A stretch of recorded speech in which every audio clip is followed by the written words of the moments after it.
من أول زوجات الرسول صلى الله عليه وسلم؟ السيدة خديجة. صح. متى ولد الرسول صلى الله عليه وسلم؟ متى ولد الرسول؟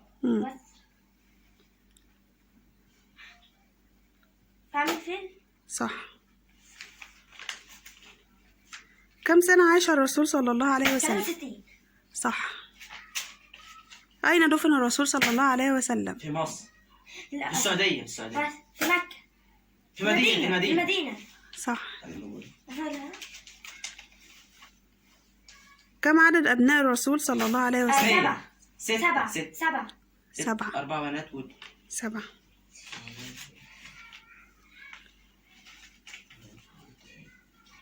في أي سنة هاجر الرسول صلى الله عليه وسلم؟ في أي سنة هاجر الرسول صلى الله عليه وسلم؟ 11 هجرية. في أي سنة؟ سنة كام؟ 666. لا. 62. 661. 64. 65. 665. 622 ميلادية. ما اسم جد الرسول صلى الله عليه عبد وسلم؟ المطلب. من هو الصحابي الملقب بسيف الله المسلول؟ سيدنا سليمان. غلط. صحابي. زكريا. صحابي. صحابية. أو سيف الله المسلول. خالد بن الوليد. صح. من أول من أسلم من الرجال؟ أبو بكر الصديق. صح. طيب من أول من أسلم من النساء؟ السيدة خديجة. كنت لسه السيدة خديجة.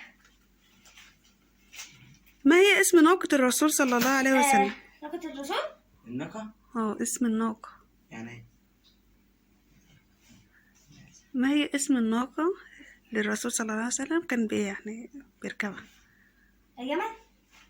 الإبل. القصواء. في أي عام ولد الرسول صلى الله عليه وسلم؟ عامل فيه. لا، في العام، في أنهي عام؟ كام رقمه؟ في رقم 570 ميلادية. كده محدش عرف يجاوب. من هو عم الرسول الذي ذكر في القرآن؟ عم الرسول الذي ذكر في القرآن.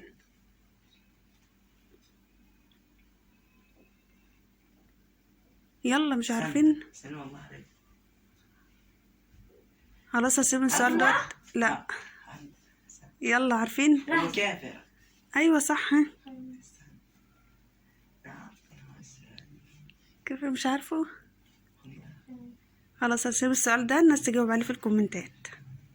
السؤال سهل جدا على فكرة. طيب